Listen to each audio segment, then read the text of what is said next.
Old man finds his lost dog, but the note on its collar makes the cop freeze. The silence in the house was deafening. George Wilson, a man whose 76 years were etched into the lines on his face and the silver in his hair, sat by the window, his gaze lost in the golden hues of the setting sun. The once vibrant living room, filled with the echoes of laughter and the comforting scent of baking bread, now felt empty. The silence a constant reminder of the void that had shattered his world. His beloved dog, Buddy, a scruffy terrier mix with a heart of gold and a perpetually wagging tail, had been missing for 3 weeks.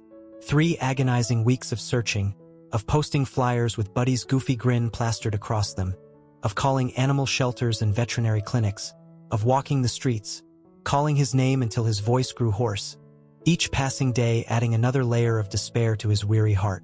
Buddy, his faithful companion for the past 12 years, had vanished without a trace, leaving George with a gaping hole in his heart and a life shrouded in a melancholic silence that seemed to amplify the emptiness of the house. Every creak of the floorboards, every tick of the grandfather clock in the hallway, every rustle of leaves outside the window seemed to whisper Buddy's name, a cruel reminder of his absence. Buddy had been more than just a pet. He was George's confidant, his shadow, his furry soulmate. They'd shared everything: morning walks in the park, where Buddy would chase squirrels with boundless enthusiasm, cozy evenings by the fireplace, where Buddy would curl up at his feet, snoring softly, quiet afternoons in the garden, where Buddy would bask in the sun, his eyes closed in blissful contentment. George remembered the day he'd found Buddy, a shivering, abandoned puppy huddled under a bush in the pouring rain. He'd been walking home from the grocery store, his heart heavy with the recent loss of his wife, Martha, when he'd spotted the tiny creature, its whimpers barely audible above the drumming of the rain. He'd taken him home, wrapped him in a warm towel, and fed him warm milk from a bottle.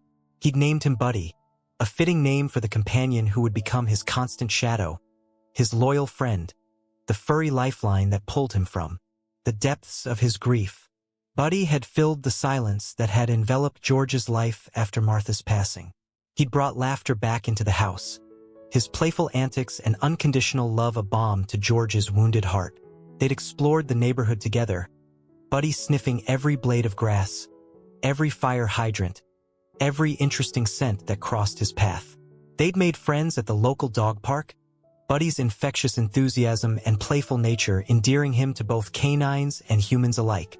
George had found a renewed sense of purpose in caring for Buddy. He'd meticulously researched dog breeds, nutrition, and training techniques, determined to provide the best possible life for his furry companion. He joined a local dog walking group, expanding his social circle and finding camaraderie with fellow dog lovers.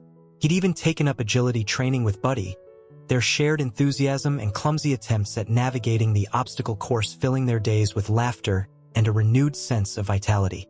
But now, Buddy was gone, and the silence had returned, heavier and more oppressive than before. George's daily routines, once filled with purpose and companionship, now felt empty and meaningless. His morning walks in the park were a lonely affair, the empty leash dangling from his hand a constant reminder of his loss. His evenings by the fireplace were filled with a haunting silence, the empty space beside his armchair a gaping hole in the fabric of his life. He tried to keep busy, to distract himself from the gnawing worry and the ever-present grief. He spent hours in his garden, tending to his roses and herbs with a meticulous care that bordered on obsession. He volunteered at the local library, organizing shelves and assisting patrons, but the comforting scent of old books and the hushed whispers of eager readers couldn't quite dispel the cloud of sadness that clung to him. He even tried joining a local senior center, hoping to find companionship and distraction amongst his peers. But the forced cheerfulness and the constant chatter about ailments and medications only served to amplify his sense of isolation. He missed Buddy's unconditional love, his goofy grin, the comforting weight of his head resting on his lap. He missed the sound of Buddy's paws tapping on the hardwood floor, the excited barks that greeted him at the door, the soft snores that filled the quiet nights. He missed his friend, his confidant, the furry soulmate who had brought joy and meaning back into his life. And with each passing day, The hope of ever seeing Buddy again dwindled, leaving George adrift in a sea of grief and loneliness.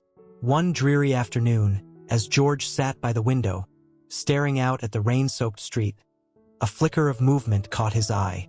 A familiar figure, a blur of brown fur and wagging tail, darted across the lawn, heading towards his front door. George's heart leaped in his chest, a surge of disbelief and hope coursing through his veins. He scrambled to his feet, his old joints protesting with a symphony of creaks and pops, and rushed to the door, flinging it open with an eagerness that belied his age. And there, standing on his porch, tail wagging furiously, tongue lolling out in a goofy grin, was Buddy. "Buddy!" George exclaimed, his voice cracking with emotion. "Oh, Buddy, you're home!" He knelt down, his arms outstretched, and Buddy leaped into his embrace, showering him with wet kisses and excited barks. George hugged him tightly, burying his face in his fur, tears of joy streaming down his cheeks. He couldn't believe it. After weeks of agonizing worry and despair, his beloved companion had returned. He led Buddy inside, his heart overflowing with relief and gratitude. He dried him off with a fluffy towel, marveling at the familiar feel of his soft fur, the warmth of his body pressed against his leg. He fetched Buddy's favorite chew toy, a well-worn stuffed squirrel, and watched with a smile as Buddy gleefully tore into it, his tail wagging with unrestrained joy. As George prepared Buddy's dinner, his hands trembling with excitement, he noticed something unusual. A small, leather pouch was attached to Buddy's collar, a pouch he'd never seen before. He carefully removed it, his curiosity piqued. Inside, he found a folded piece of paper, its edges worn and slightly damp. He unfolded the paper, his heart pounding with a mix of anticipation and apprehension. The letter, written in a neat, feminine hand, began with the words, "Dear Mr. Wilson, by the time you read this, I will be gone." George's blood ran cold. A wave of dizziness washed over him, and he had to grip the kitchen counter to steady himself. He read the letter again, his mind reeling, his heart sinking with each word. The letter continued, "And Buddy will be in your care. I know this is a lot to ask, but I have no one else to turn to.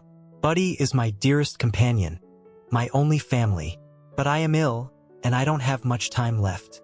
I can no longer give him the care and attention he deserves. I found you through the dog park. I've seen you with Buddy, and I know you love him as much as I do. Please, Mr. Wilson, take care of him. Give him a good home, a loving family. He deserves all the happiness in the world.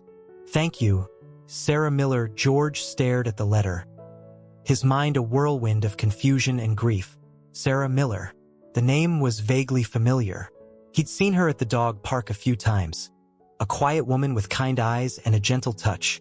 She always kept to herself, but he'd noticed the way she interacted with Buddy, the love and devotion in her eyes mirroring his own. But she was gone, and she'd entrusted him with Buddy. The weight of her request, the finality of her words, crashed over him like a tidal wave. He felt a mix of gratitude, responsibility, and overwhelming sadness. He'd been given a second chance with Buddy, but at what cost? He looked at Buddy, who was now sitting at his feet, his head cocked, his tail wagging expectantly. George knelt down and wrapped his arms around Buddy, burying his face in his fur. He felt a surge of love for this loyal creature, a renewed sense of purpose. He would honor Sarah's request.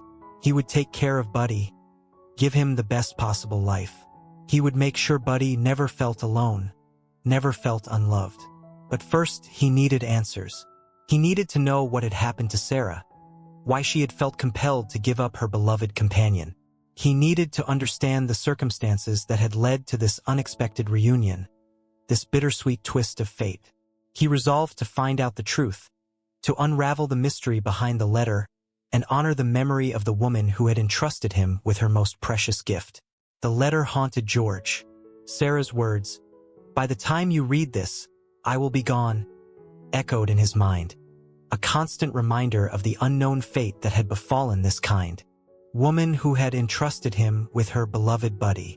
He felt a deep sense of responsibility towards Sarah, a need to understand her story, to honor her memory. He reread the letter countless times, searching for clues, for any hint of her whereabouts or the circumstances that had led to her decision. The only concrete information was her name, Sarah Miller, and the fact that she frequented the dog park. Armed with this meager knowledge, George embarked on a quest to unravel the mystery. He started by visiting the dog park, hoping to find someone who recognized Sarah, someone who could shed light on her situation. He spent hours sitting on the bench, observing the familiar faces, the playful interactions between dogs and their owners, his heart aching with a mix of hope and sadness. He struck up conversations with fellow dog owners, casually mentioning Sarah and Buddy, hoping to spark a memory, a connection. Some vaguely remembered seeing her, a quiet woman who always kept to herself. Others had never noticed her at all, their attention focused on their own furry companions. Discouraged but not defeated, George expanded his search. He visited local animal shelters and veterinary clinics, inquiring about Sarah and Buddy, showing them the letter, hoping for a lead, a clue, anything that could help him piece together the puzzle. He even ventured into the local coffee shops and bakeries, places he knew Sarah might have frequented, showing her picture and asking if anyone recognized her. But his efforts proved futile. Sarah, it seemed, had been a ghost, a fleeting presence in the community, leaving behind few traces of her existence. Days turned into weeks, and George's frustration grew. He felt like he was chasing shadows, searching for a needle in a haystack. He started to doubt himself, to question his sanity. Was he chasing a phantom, a figment of his imagination? Had he misinterpreted the letter? But then he would look at Buddy, his loyal companion, his furry soulmate, and he knew he couldn't give up. Buddy was real, the letter was real, and Sarah was real. He owed it to them both to find the truth.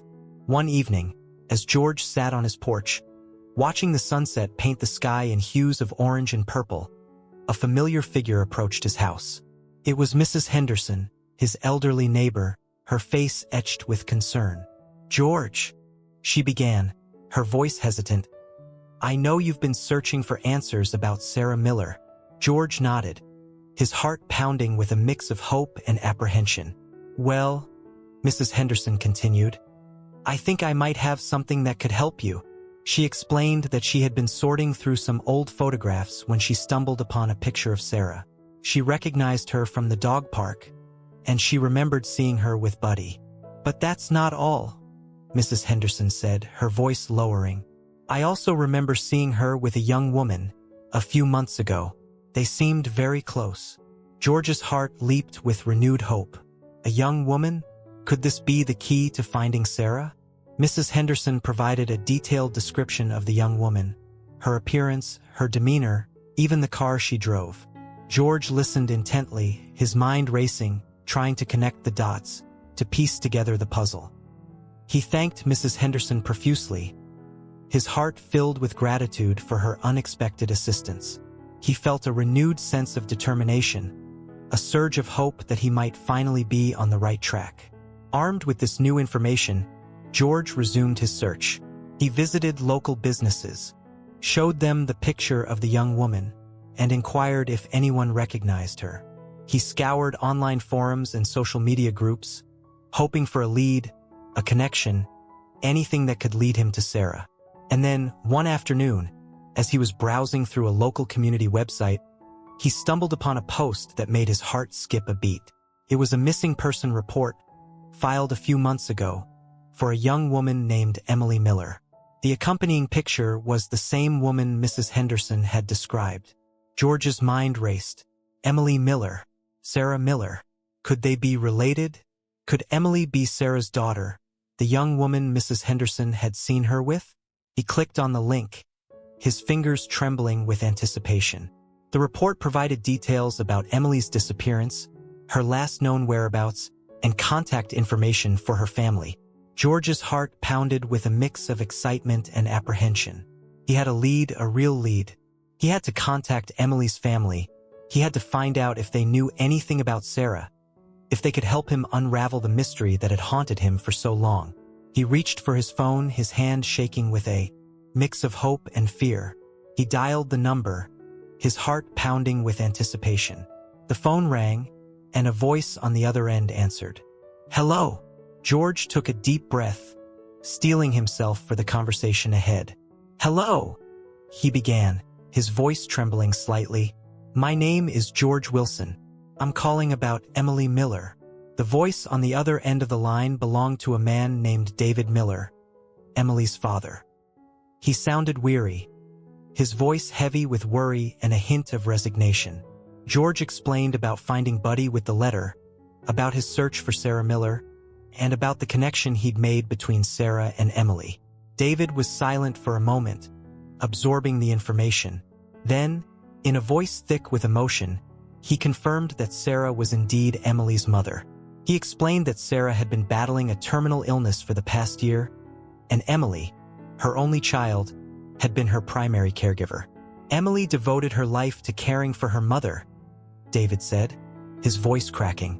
She put her own dreams on hold, her own life on pause, to be there for Sarah. He explained that Emily had disappeared a few months ago, shortly after. Sarah's condition had worsened. They'd searched for her tirelessly, but to no avail. "We fear the worst," David said, his voice filled with despair. "We think she might have taken her own life." George's heart ached for David and his family. He couldn't imagine the pain of losing a child, the uncertainty of not knowing her fate. He expressed his condolences, offering words of comfort and support, even though he knew that words could do little to ease their grief. He then shared his own story about finding Buddy, about the letter, about his growing attachment to the dog. He explained how Buddy had brought joy and companionship back into his life, filling the void left by the loss of his wife. David listened intently, his voice softening as George spoke. He expressed his gratitude for George's kindness towards Buddy, for honoring Sarah's wishes. "Sarah would have wanted Buddy to be with you," David said.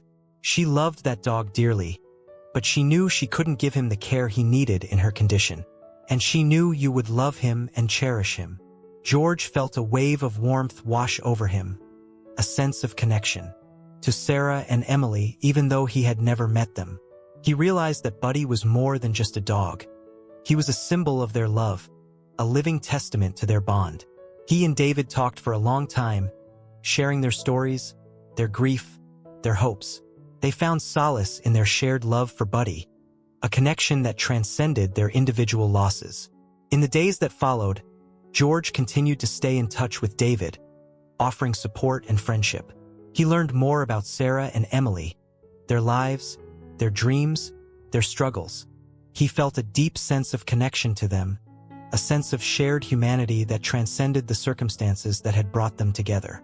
He visited their favorite places, the park where they used to walk Buddy, the cafe where they used to have coffee, the bookstore where they used to browse for hours.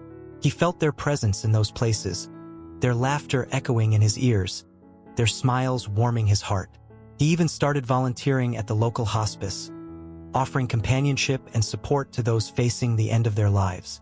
He found a sense of purpose in helping others, in honoring the memory of Sarah and Emily by extending kindness and compassion to those in need. One sunny afternoon, as George sat in the park with Buddy, watching children play and families stroll by, a young woman approached him. She had kind eyes and a gentle smile, and she looked vaguely familiar. "Excuse me," she began, her voice hesitant. "Are you Mr. Wilson?" George nodded, his heart pounding with a mix of curiosity and apprehension. "My name is Emily Miller," the woman continued. "I believe you have my dog." George's breath caught in his throat. "Emily? But how?" Emily explained that she had been away, dealing with some personal issues, but she had recently returned and was eager to be reunited with Buddy. She had learned from her father about George's kindness, about the letter, about everything that had happened. "I can't thank you enough for taking care of Buddy," Emily said, her eyes filled with gratitude. "He means the world to me." George, overwhelmed with emotion, could only nod. He watched as Emily knelt down and embraced Buddy, tears of joy streaming down her face. He felt a surge of happiness for her, for the reunion with her beloved companion. He also felt a pang of sadness, knowing that he would have to say goodbye to Buddy. But he knew it was the right thing to do. Buddy belonged with Emily, with the family who loved him. As Emily prepared to leave with Buddy, she turned to George, her eyes filled with warmth and gratitude. "Mr. Wilson," she said, "thank you for everything. You've given Buddy a loving home, and you've given me a second chance." She paused, then added, "My mother would have been so grateful to you." George smiled, his heart filled with a mix of sadness and joy. He watched as Emily and Buddy walked away, their figures silhouetted against the setting sun. He felt a sense of peace, a sense of closure. He had fulfilled his promise to Sarah. He had taken care of Buddy, and he had helped reunite him with his family. He had honored the memory of a woman he had never met, and he had found a connection to a family he had never known. He had also found a renewed sense of purpose, a deeper understanding of the power of love, compassion, and second chances. And he knew that even though Buddy was no longer by his side, the bond they had shared would forever remain in his heart. As the twilight deepened, casting long shadows across the park, George sat on the bench, his gaze lost in the starry sky. He thought of Sarah and Emily, their lives intertwined with his through the love of a scruffy terrier mix. He thought of Buddy, his loyal companion, his furry soulmate. He smiled, his heart filled with gratitude for the unexpected journey, for the gift of love and loss, for the tapestry of human connection that had woven its way through his life. He knew that even though the silence had returned to his house, it was a different kind of silence now, a silence filled with memories, with love, with the echoes of a bond that would never be broken.